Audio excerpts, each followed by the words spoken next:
Hello guys, ഞാനിന്ന് വന്നിരിക്കുന്നത് ഇഞ്ചിപ്പുളിയുടെ വീഡിയോയുമായിട്ടാണ്. നമുക്കതിന് വേണ്ട ചേരുവകൾ നോക്കാം.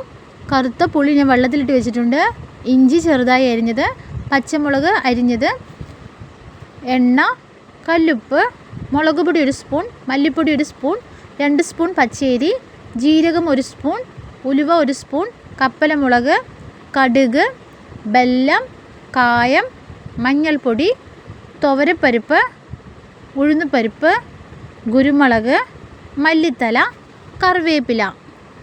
ഇഞ്ചിപ്പുളി വെക്കേണ്ട ചേരുവകളാണ് നിങ്ങൾക്ക് ഞാനിപ്പോൾ പരിചയപ്പെടുത്തി തന്നത്. ഞാനിവിടെ ഇഞ്ചിപ്പുളിക്ക് കറുത്ത പുളിയാണ് എടുത്തിട്ടുള്ളത്. അത് ഞാൻ നേരത്തെ തന്നെ വെള്ളത്തിലിട്ട് വെച്ചിട്ടുണ്ട്. അപ്പോൾ നമ്മുടെ ഇഞ്ചിപ്പുളി കാണാൻ നല്ല കറുത്തിരിക്കും, നല്ല ടേസ്റ്റുമാണ്. കറുത്ത പുളി കൊണ്ട് വയ്ക്കുമ്പോൾ അതിൻ്റേതായ ഒരു പ്രത്യേക ടേസ്റ്റാണ്. ഞാനിവിടെ ഇങ്ങനെയാണ് വീട്ടിൽ ഇഞ്ചിപ്പുളി തയ്യാറാക്കുന്നത്. നമുക്ക് ഇഞ്ചിപ്പുളി വെക്കാൻ തുടങ്ങാം. ചീനിച്ചട്ടിയിൽ എണ്ണ ചൂടായ ശേഷം ഞാൻ കായ ഇടാൻ പോവുകയാണ്. 3 പീസ് കായാണ് ഞാനിവിടെ എടുത്തിരിക്കുന്നത്.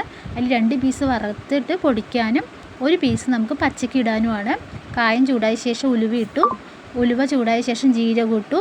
ഇതൊക്കെ ഇടുമ്പോൾ നമുക്ക് തീ കമ്മിയാക്കി വെക്കണം.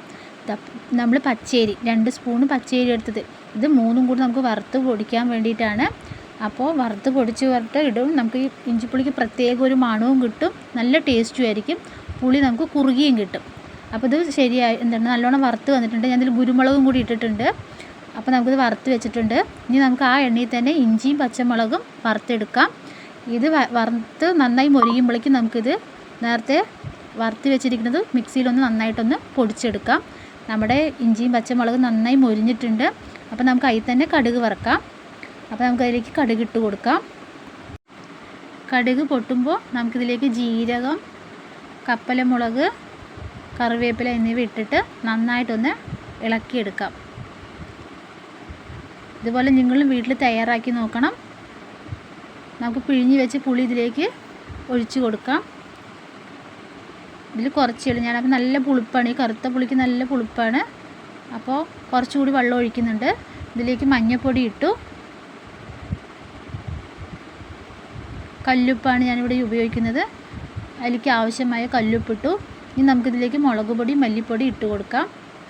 നമ്മൾ നിറയെ പച്ചമുളകും കുരുമുളകും ഒക്കെ ഇട്ടിട്ടുണ്ട്. അപ്പോൾ ആവശ്യത്തിന് 1 സ്പൂൺ ഇട്ടാൽ മതി. ഇതിലേക്ക് ഞാൻ 4 അച്ച് വെല്ലമാണ് ഇട്ട് കൊടുക്കുന്നത്. അപ്പോൾ നമ്മുടെ പുളി നന്നായി തിളച്ച് വരാറായിട്ടുണ്ട്. അപ്പോൾ നമ്മൾ നേരത്തെ ഇതിലേക്ക് വറുത്ത് പൊടിച്ച് വെച്ച കായും അരിയും എല്ലാം കൂടി പൊടിച്ച് വെച്ചതിലേക്ക് അങ്ങനെ കൊട്ടി വരാൻ അതിൽ കട്ട കുത്തും. അപ്പോൾ നമ്മൾ കുറച്ച് വെള്ളം ഒഴിച്ച് കുഴമ്പ് രൂപത്തിലാക്കിയിട്ട് ഇതിൽ ഒഴിച്ച് കൊടുത്തിട്ട് ഇളക്കണം. നല്ല മണമൊക്കെ വരുന്നുണ്ട്. അപ്പോൾ നമ്മുടെ ഇഞ്ചിപ്പുളി ഒരു 5 മിനിറ്റ് കൂടെ കഴിഞ്ഞാൽ നമുക്ക് ഗ്യാസ് ഓഫ് ചെയ്യാം. ഒന്ന് കുറുകണം. എരിവ്, ഉപ്പ്, പുളിപ്പ്, മധുരം എല്ലാം കൂടി കഴിക്കാൻ നല്ല ടേസ്റ്റാണ്. അപ്പോൾ ചോറിൻ്റെ കൂടെയും വെള്ളച്ചോറിൻ്റെ കൂടെയൊക്കെ കഴിക്കാൻ സൂപ്പറാണ്. അപ്പോൾ നിങ്ങളിത് തയ്യാറാക്കി നോക്കണം, അഭിപ്രായം പറയണം. അപ്പോൾ ഇഞ്ചിപ്പുളി ഇവിടെ റെഡി ആയിട്ടുണ്ട്. അച്ചുവാണ് ടേസ്റ്റ് ചെയ്യുന്നത്. നല്ല ചൂടുണ്ടായിരുന്നു, നാക്ക് പൊള്ളി എന്ന് തോന്നുന്നു. അവൾക്ക് ഇഷ്ടമായി, സൂപ്പറായിട്ടുണ്ടെന്ന് പറഞ്ഞു. അപ്പോൾ നിങ്ങളും വീട്ടിൽ തയ്യാറാക്കി നോക്കണം. അപ്പോൾ അടുത്ത വീഡിയോ ആയിട്ട് കാണാം. Bye bye.